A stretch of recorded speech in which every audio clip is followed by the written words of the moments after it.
नमस्कार. आपल्याला सगळ्यांनाच माहिती आहे की डिजिटल ट्रान्सफॉर्मेशन आज प्रत्येक क्षेत्रामध्ये होत आहे आणि हेल्थकेअर सेक्टर हे त्याच्यासाठी अपवाद नाही असू शकत. स्पेशली पॅथॉलॉजीमध्ये अगदी छोट्या छोट्या टेस्टपासून मोठ्या निदानापर्यंत IT चा खूप मोठ्या प्रमाणावर वापर होतो आणि याविषयीचे अनुभव ऐकायला आज आपल्याबरोबर डॉक्टर चिटणीस मॅडम आहेत. नमस्कार मॅडम. नमस्कार. आपण काही प्रश्नांमधनं त्यांच्याकडनं जाणून घेऊयात की त्यांच्या लॅबमध्ये ते IT कसं वापरतात. मॅडम, अगदी सोप्या प्रश्नापासून आपण सुरुवात करूया की आत्ता जे तुमचं सगळं सेटअप आहे त्याच्यामध्ये कुठले कुठले बेसिक IT टूल्स तुम्ही वापरता?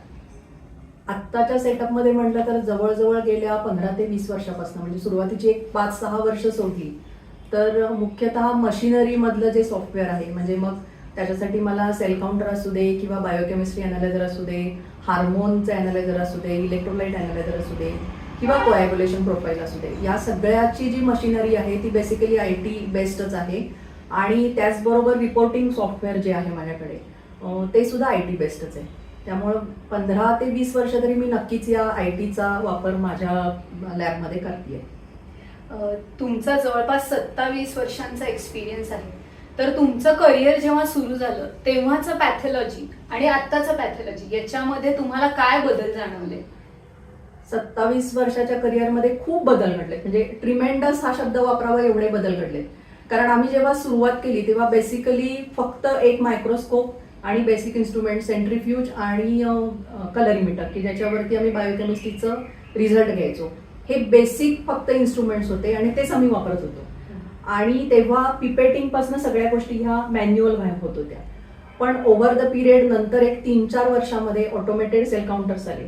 मग सुरुवातीला ते 3 पार्ट आले, मग 5 पार्ट झाले, मग 7 पार्ट झाले, आता तर 11 पार्ट सेल काउंटर्स आहेत. तर हळूहळू ग्रॅज्युअली हे बदल होत गेले. आणि सुरुवातीला तर रिपोर्ट देताना पहिल्यांदा माझ्याकडे साधा टाईपरायटर होता, म्हणजे त्याच्यावरती टाईप करून मला रिपोर्ट द्यायला लागायचे.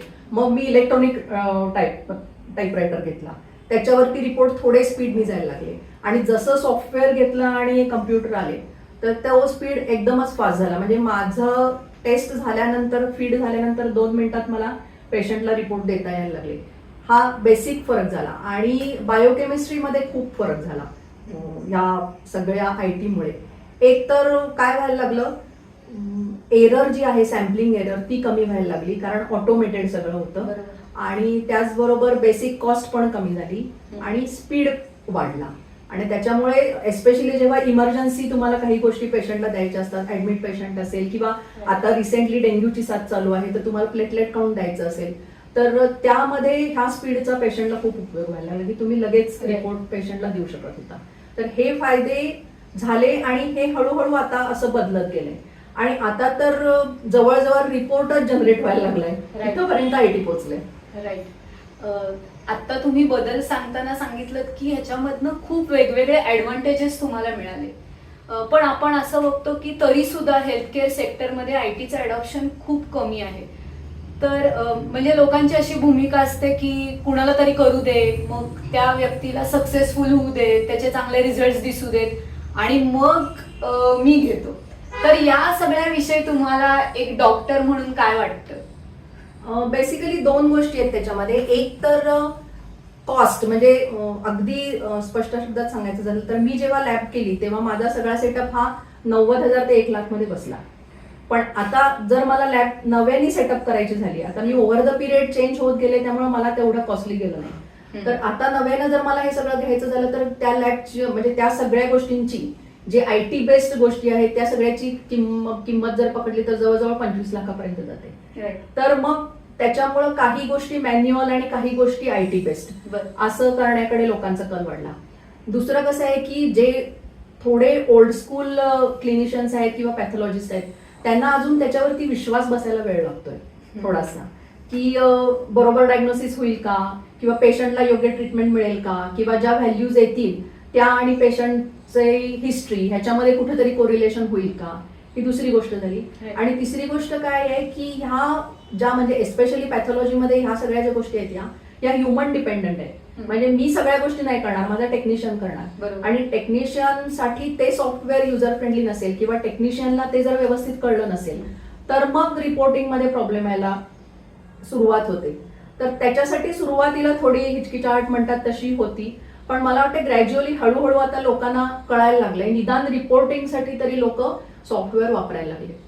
पण काही जुन्या लोकांचं असं म्हणणं आहे की काही काही टेस्ट आहेत, एस्पेशली शुगर सारखी जी टेस्ट आहे, जी खूप लेबाईल टेस्ट आहे किंवा सेन्सिटिव्ह टेस्ट आहे, तर त्या टेस्टसाठी जुनी मॅन्युअल मेथडच चांगली असं त्यांचं म्हणणं आहे. आणि त्यांचं हे ऑब्झर्वेशन आहे किंवा इव्हन माझं पण ऑब्झर्वेशन आहे की जेव्हा नॉर्मल रेंजमध्ये शुगर असते तेव्हा ती व्यवस्थित येते मशीनला, पण एक्स्ट्रीम लो किंवा एक्स्ट्रीम जेव्हा हाय असते तेव्हा मशीन आणखीन लो आणि आणखीन हाय दाखवते. मग त्यावेळी तुम्हाला नाईलाजाने परत मॅन्युअल मेथड यायला लागते. तर हे थोडेसे काही ड्रॉबॅक्स आहेत त्याचे, आणि त्याच्यामुळे मे बी कदाचित वेळ लागेल थोडं थोडं व्हायला. राईट. म्हणजे आपण म्हणू की स्कोप फॉर इम्प्रुव्हमेंट आहे, पण असं पण कुठेतरी आहे की जोपर्यंत आपण वापरत नाही तोपर्यंत हे इनपुट्स IT कडे येणार नाहीत आणि त्याप्रमाणे रिझल्ट आपल्याला मिळू शकत नाही. एक अजून एक प्रश्न जो पेशंट सेंट्रिक आहे थोडासा, की जेव्हा आपण IT विषयी बोलतो तर आता पेशंटचा पण ओव्हरऑल बघण्याचा, IT कडे बघण्याचा दृष्टिकोन खूप बदललेला आहे. म्हणजे पूर्वी असं व्हायचं की जर आपण एखादी टेस्ट केली तर आपण त्या लॅबमध्ये जायचो, ते रिपोर्ट्स घ्यायचो, तिथल्या पॅथॉलॉजिस्ट जे डॉक्टर आहेत त्यांना भेटायचो, डिस्कस करायचो. पण आता तो रोल कुठेतरी शिफ्ट झालाय. थोडाफार रोल AI गुगलने घेतलाय आणि थोडाफार रोल मे बी दुसऱ्या डॉक्टर्सनी घेतलेला आहे. तर ह्या पेशंट अप्रोच मध्ये IT मुळे काय बदल झालेला आहे असं तुम्हाला वाटतं? ऍक्च्युली पेशंट अप्रोच मध्ये दोन्ही बदल झालेत असं मी म्हणू शकते. म्हणजे पहिलं कसं आहे की पहिला जर ड्रॉबॅक जर म्हटला तर पेशंट कनेक्टिव्हिटी कमी झाली आहे. म्हणजे हा माझ्याकडे रेग्युलर येणारा पेशंट आहे आणि त्याला काही प्रॉब्लेम आला तर तो मला येऊन भेटू शकतो आणि मला वाटलं तर मी टेस्ट रिपीट करू शकते किंवा त्याला समजावून सांगू शकते की नाही बाबा तुझ्या गोळ्यामध्ये हा फरक पडलाय, तुझ्या डाएटमध्ये हा फरक पडलाय, त्यामुळे हे असं झालंय, हे मी त्याला सांगू शकते. हे जे आहे ना, म्हणजे एक परस्पर विश्वासाचं जे नातं आहे ते थोडंसं कमी झालंय. पण ऍट द सेम टाइम असंही झालंय की आता रिपोर्ट आहे तर रिपोर्ट मी त्याला बाबा डायरेक्ट व्हॉट्सअप करू शकते किंवा ईमेल करू शकते, म्हणजे त्याला त्याचा फायदाही झालाय, असंच नाहीये की त्याचा तोटाच झालाय. तर पर्सनल जरी कनेक्टिव्हिटी कमी झालेली असली तरी काही गोष्टींमध्ये त्याचा फायदाही झालाय. एस्पेशली जे ओल्ड पेशंट आहेत की जे 2-2 वेळा लॅबला येऊ शकत नाहीत, म्हणजे एकदा सॅम्पल द्यायचं आणि मग परत रिपोर्टसाठी यायचं, त्यांना या गोष्टीचा फायदा झालाय. त्यामुळं असं पूर्ण तोटा आहे असंही मी म्हणणार नाही आणि पूर्ण फायदा आहे असंही म्हणणार नाही. तुम्ही पेशंट आणि डॉक्टर ते कसं वापरतो याच्यावरती अवलंबून आहे ते. राईट. आपण जे मगाशी म्हणत होतो की अडॉप्शन ऑफ IT, सो आपण आता जस्ट बोललो की पेशंटनी पण IT अडॉप्ट करायला सुरुवात केली आहे. पेशंटला एक्सपेक्टेड असतं की मी टेस्ट दिली की, म्हणजे आता बऱ्याचशा पॅथॉलॉजीमध्ये अशा गोष्टी आहेत की तुम्ही मोबाईलवर बुकिंग करता, तुम्हाला सॅम्पल कलेक्शनला घरी येतात, तुमचे रिपोर्ट्स तुमच्या मोबाईलवर अवेलेबल असतात. तर पेशंट पण कुठेतरी पेशंटलाही त्या गोष्टीची कुठेतरी सवय लागलेली आहे. पण आपण जे IT अडॉप्शन बोलतोय की हे बोथ साईड आहे, जसं पेशंटच्या साईडने होतंय तसं पॅथॉलॉजी साईडने पण व्हायला पाहिजे. तर जिथे कुठे होत नाहीये किंवा प्रमाण कमी आहे तर तिथे तुम्ही ऍज अ सिनियर पॅथॉलॉजिस्ट तुम्हाला काय वाटतं की काय गोष्टी लागतात जेणे IT ड्राईव्ह होऊ शकतं किंवा IT एखाद्या पॅथॉलॉजी लॅबमध्ये सक्सेसफुल होऊ शकतं?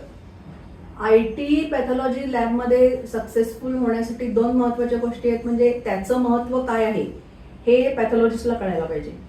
म्हणजे आता मी सांगितलं त्याप्रमाणे स्पीड येतो किंवा ह्युमन एरर्स कमी येतात, क्वालिटी सुधारते. पण त्याचबरोबर पेशंटलाही माहिती आहे की शेवटी IT तुम्ही वापरता म्हणजे जरी सॉफ्टवेअर तुम्ही वापरत असला तरी दॅट इज अन इन्स्ट्रुमेंट आहे ते. म्हणजे for example even especially biochemical test ज्या असतात ज्याच्यामध्ये शुगर आहे किंवा क्रिएटिनिन आहे, तर साध्या व्होल्टेज फ्लक्च्युएशन न सुद्धा तुमचे रिझल्ट चेंज होऊ शकतात. राईट. तर हे पेशंटला समजायला पाहिजे की जरी IT आम्ही वापरत असलो आणि त्याला रिपोर्ट जरी आम्ही पाठवत असलो तरी काही वेळा ह्या चुका होऊ शकतील आणि त्याला समजायला पाहिजे की नुसतं गुगल वाचून हे असं आहे आणि हे असं नाही असं म्हणण्यापेक्षा गुगलमध्ये हे असं असं दिलेलं आहे तरी पण मी माझ्या डॉक्टरकडे येतो आणि त्याला विचारतो की बाबा माझी ही शंका आहे आणि त्या शंकेचं निरसन मी करून घेतो आणि या उपर जर काही प्रॉब्लेम आला तर मग पुढं काय करायचं ते बघू.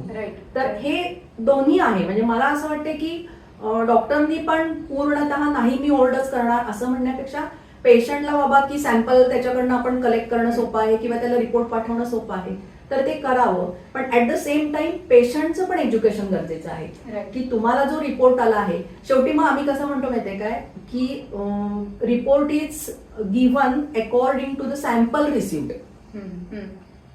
राईट. हे खाली आता अलीकडे वाक्य असतं. हो. का असतं? कारण पेशंट मग अक्यूज करतात तुम्हाला की तुम्ही असंच कसं झालं, तुमचे रिपोर्ट असेच कसे आले. Right. तर शेवटी आम्ही काय म्हणतो की तुम्ही शरीरातनं बाहेर काढलंय ते. That is not in vivo, that is in vitro, बाहेर काढलंय. Right. मग बाहेर काढल्यानंतर तुमच्या इथनं काढल्यापासून त्या टेक्निशियनना आणून देण्यापर्यंत ट्रान्सपोर्ट व्यवस्थित आहे की नाही, किंवा घेताना व्यवस्थित घेतलंय की नाही, किंवा आम्ही जसं पेशंटवर विश्वास ठेवतो की नाही बाबा फास्टिंग आहे म्हणलं की आहे, आम्ही विश्वास ठेवतो, पण बऱ्याचदा पेशंटला चहा घेतलेला असतो तर हे आम्हाला माहित नसतं. तर ते काही जे प्रॉब्लेम्स आहेत ते पेशंट पर्यंत पोहोचले पाहिजेत. राईट. हा. आणि आयटी वापरताना ह्या सगळ्या गोष्टींचा विचार करून मग वापरला पाहिजे पेशंटनी. राईट. आयटी वापरणं वाईट नाही, पण दॅट इज टू एज सोल्ड. राईट. की नुसतं तुम्ही गुगलवर अवलंबून राहून जर का माझी शुगर बाबा 140 आहे, माझी हायर साईडला आहे, मी ट्रीटमेंट चालू करतो, असं नाही होत. त्यावेळी तुमचं एज किती आहे, तुमचं सेक्स कुठला आहे, तुम्ही त्या दिवशी काय डाएट घेतलं, तुम्ही चालत लॅबला गेलात का बाय कार गेलात, Right. नंतर तुमचं सॅम्पल कलेक्शन नंतर किती वेळाने तुमची टेस्ट झाली, या सगळ्या गोष्टींचा विचार केल्यानंतर मग जर रिपोर्टला काही प्रॉब्लेम आला Right. तर पेशंटचं एज्युकेशन पण तेवढंच महत्वाचं आहे. मी असं म्हणत नाही की गुगल वाईट आहे किंवा आयटी वाईट आहे, पण तुम्ही कसं वापरता, तुमचा Right. अप्रोच काय आहे त्या वापराला, ते महत्वाचं आहे. राईट. आता आपल्याला दिसतं की एखादी पर्टिक्युलर टेस्ट पूर्वी खूप कॉस्टली होती, ती आता स्वस्त झाली, आणि त्याच्या मागचं खूप मोठं कारण जे आहे ते आयटी आहे, किंवा एखादी टेस्टची अॅक्युरसी वाढली असे पण आपण आयटीच्या अँगलने वाटतो, किंवा प्रेडिक्शन्स, म्हणजे आपण एआय विषयी इमिजिएटली बोलणारच आहोत, पण प्रेडिक्शन्स करू शकतात. तर ह्या सगळ्या गोष्टींविषयी आम्हाला काही उदाहरणं देऊ शकाल का, की कसे सॅम्पल्स जास्त तुम्ही एका दिवसात करू शकता, जे पूर्वी कदाचित खूप लिमिटेड होते, किंवा accuracy of some values? Definitely खूप फरक पडलाय. आता एक साधं आपण उदाहरण घेऊ, कम्प्लीट ब्लड सेल काउंट, ज्याच्यामध्ये आपण हिमोग्लोबिन असतो, ESR असतो, रेड ब्लड सेल असतात किंवा व्हाईट ब्लड सेल असतात, आणि प्लेटलेट्स असतात. पूर्वी प्लेटलेट आम्ही देत नव्हतो, पण अलीकडे आता व्हायरल फीवर आल्यापासून प्लेटलेट द्यायला लागलो या 15-20 वर्षामध्ये. तर पूर्वी हे जर करायचं सगळं मॅन्युअली तर आम्हाला HB वेगळं टाकायला लागायचं, टोटल ब्लड काउंट वेगळा टाकायचा, RBC काउंट वेगळा टाकायचा, पेरिफेरल स्मिअर करायचा, त्यातले 100 मोजायचे, आणि मग हे सगळ्याचं कॉम्बिनेशन करून आम्ही एक CBCचा रिपोर्ट देऊ शकत होतो. ESR जर पाहिजे असेल तर त्याला कमीत कमी 1 तास लागायचा. पण आता सेल काउंटर झाल्यापासून 1.5 मिनिटात तुमचं सगळं सॅम्पल रन होतं, कारण त्याचे प्रत्येकाचे फ्लो वेगळे वेगळे असतात. रेड सेलचा फ्लो वेगळा असतो, व्हाईट सेलचा फ्लो वेगळा असतो. ते सगळं तुमचं रीड होतं 1.5 मिनिटामध्ये, आणि तुम्हाला ग्राफ पण येतो त्याचा सगळ्याचा, स्कॅटरोग्राम येतो, तर ते पण तुम्ही बघू शकता. म्हणजे जी गोष्ट व्हायला मिनिमम एक अर्धा तास, म्हणजे ESR सोडला तरी सुद्धा अर्धा तास लागत होता, ती आता लिटरली 1.5 मिनिटात होते. मग असं तुम्ही कितीही सॅम्पल करू शकता ना. आणि दुसरी गोष्ट कशी होते, जे अगदी छोट्या छोट्या गोष्टी आहेत, म्हणजे प्लेटलेट्स हे खूप लहान असतात आकाराने, तर ते पूर्वीचा जो मॅन्युअल प्लेटलेट काउंट करायचा तो इतका डिफिकल्ट होता, म्हणजे धुळीचा कण जसा असतो ना तसा तो प्लेटलेट असतो. मग ते डिफिकल्टच होतं, म्हणजे मोजणं म्हणजे शक्यच नाही अशी अवस्था होती. मग ते स्लाइडवर बघायचे, ते बघायचे, आणि मग काउंट द्यायचा. आता प्लेटलेट काउंटची अॅक्युरसी ही खूप वाढली आहे, आता खूपच वाढली आहे. फक्त एक गोष्ट लक्षात घ्यायला पाहिजे की ह्या सगळ्या गोष्टीमध्ये, की ह्या सगळ्या गोष्टींना रेंजेस आहेत. राईट. राईट. तर ती रेंज पण तेवढीच महत्वाची आहे. जेव्हा पेशंट हे बघतो की माझे 3 लाख आहेत आणि त्याचे 1.5 लाख आहेत, मग माझे नॉर्मल का त्याचे नॉर्मल, तर ते दोन्ही पण नॉर्मलच आहेत, because they are within range. ते महत्वाचं आहे. राईट. तसंच आता बायोकेमिस्ट्रीचं जर बघितलं तर आता माझ्याकडे जे फुल्ली ऑटोमेटेड बायोकेमिस्ट्री अनालायझर आहे त्याच्यामध्ये 11 मिनिटांमध्ये माझे 42 सॅम्पल होतात, म्हणजे 42 टेस्ट होतात वेगळ्या वेगळ्या प्रकारचे. असंच नाही की शुगर, सगळ्या बायोकेमिस्ट्री होऊ शकतात. मग 11 मिनिटांमध्ये जर मी 42 करू शकत असेल तर दिवसभरात मला किती करू शकते. राईट. राईट. तर हे खूप म्हणजे स्पीड खूप वाढलाय. जर का तुमचं व्यवस्थित क्वालिटी कंट्रोल असेल, कॅलिब्रेशन मशीनचं व्यवस्थित असेल तर अॅक्युरसी पण बऱ्यापैकी चांगली आहे. ह्युमन एरर कमी झाले आहेत, कारण तुमचं पिपेटिंग कमी झालंय, किंवा सोल्युशन तुम्ही केमिकल घ्यायचं जे पिपेटिंग करत होता ते कमी झालंय, सॅम्पल साईज कमी झालाय, पूर्वी मिनिमम 1 ml लागायचं, आता 20 मायक्रॉन किंवा 10 मायक्रॉन मध्ये तुम्ही ते करू शकता. म्हणजे ते सॅम्पल साईज पण कमी झालंय. तर ह्या सगळ्या गोष्टी झाल्यात. राईट. तर डेफिनेटली फायदा आहे, हा फायदा डेफिनेटली आहे. आणि रिएजंट पण कमी लागतो, त्याच्यामुळे नॅचरली कॉस्ट कमी झाली. ऍब्सोल्युटली. आपण म्हणतो की आतापर्यंत डॉक्टर बरोबर एक पॅरलल डॉक्टर म्हणून सर्च इंजिनचा वापर व्हायचा. आता सगळेजण AI वापरतात. तर जशी इकडची साईड म्हणजे पेशंट्स AI वापरतात, तसं पॅथॉलॉजिस्ट AIचा वापर किती करतात, हा माझा पहिला प्रश्न आहे. आणि त्याला कनेक्टेड प्रश्न असा आहे की तुम्हाला पुढच्या 3-4 वर्षात या क्षेत्रामध्ये AI मुळे काय बदल होतील असं वाटतंय? मला माझ्या माहितीप्रमाणे तरी AI अजूनही फारसं आमच्या क्षेत्रामध्ये, निदान आमच्या एरियामध्ये तरी फारसं वापरलं जात नाही. आणि जे काय वापरलं जातं ते फक्त हिस्टोपॅथॉलॉजीसाठी वापरलं जातं. ओके. रुटीन ह्याच्यासाठी AI फारसं वापरलं जात नाही. आणि हिस्टोपॅथॉलॉजीमध्ये मेनली जे वापरलं जातं ते कॅन्सर डायग्नोसिससाठी वापरलं जातं. ओके. की ज्याच्यामध्ये टाईप ऑफ कॅन्सर असू दे किंवा मेटास्टॅसिस असू दे, म्हणजे spread to the lymph nodes किंवा अदर ऑर्गन्स असू दे, किंवा जे काही बायोमार्कर्स आहेत किंवा क्वांटिफिकेशन जिथे आहे, मायटोसिस तुम्हाला करायचं आहे किंवा इम्युनोहिस्टोकेमिस्ट्री करायची आहे, तर तिथं AI जास्त प्रमाणात वापरलं जातं. पण आपल्याकडे तेवढ्या प्रमाणात अजून ते नाही आलेलं असं मला वाटतं. म्हणजे काही ठराविक लोक फुल स्कॅनर आणि हे वापरून मग ते AI ला करून मग थोडं त्याच्यातनं काहीतरी क्ल्यू मिळतो का हे बघतात. पण अजून तेवढं नाही आहे झालेलं. आणि स्कोप आहे, आपल्याला भरपूर स्कोप आहे. आणि मे बी आणि एक 8-10 वर्षामध्ये ते होईल असं वाटतंय मला. दुसरं काय व्हायला लागलंय, AI मुळे एक भीती आहे पॅथॉलॉजिस्टना की आपलं जाईलच, संपेल सगळं. ते पण एक रिझन आहे की AI मुळे कदाचित जास्त कुठेतरी अडॉप्शनचं रिझन आहे का डॉक्टर्सचं की IT अडॉप्ट केलं तर आपल्याला रिप्लेसमेंट पण असू शकतं रिझन असं मला वाटतं. पण आम्ही आता जेवढं IT मध्ये काम करू त्यावरनं मी तुम्हाला नक्की सांगेन की there is no replacement for doctors, that is for sure. पण AI किंवा ही ज्या नवीन टेक्नॉलॉजी आहेत, IoT असेल, AI असेल किंवा वेगवेगळे जे आता नवीन टेक्नॉलॉजीज येतात, याचा वापर डॉक्टरांना इफिशियन्सीसाठी, जास्तीत जास्त पेशंट ऍड्रेस करण्यासाठी आणि ऍट द सेम टाइम स्वतःचा जो मी टाइम आहे, जो आता डॉक्टर्सना मिळत नाही मोस्ट ऑफ द टाइम, आम्ही तुमचा आज वेळ कसा घेतला ते आम्हाला माहितीये, तो नक्की मिळेल असं मला वाटतं. So thank you so much doctor Chitnis. Thank you. Olifant Solutions is a digital transformation consultancy company that specializes in transforming pathology services into a more transparent and patient-focused experience. We achieve this by improving report accessibility. We consult on and assist to set up secure portals or email systems, enabling labs to give patients faster, direct access to their reports. Optimizing the patient journey, we advise on and help streamline front-end processes like scheduling and registration to significantly reduce patient waiting times. Enhancing communication, we recommend and implement automated smart communication tools via WhatsApp or email to keep patients informed with timely updates. Building unified records, we guide labs in creating clear, comprehensive patient records, leading to a better overall experience. Strengthening digital presence, we assist labs with strategies to effectively display their digital content on social media, helping them build their brand. Enabling predictive insights, most importantly, we assist labs use diagnostic data for predictions and trend analysis, which ultimately leads to better patient care. In short, Olifant Solutions uses technology to transform the lab's services into a more patient-centric and transparent experience.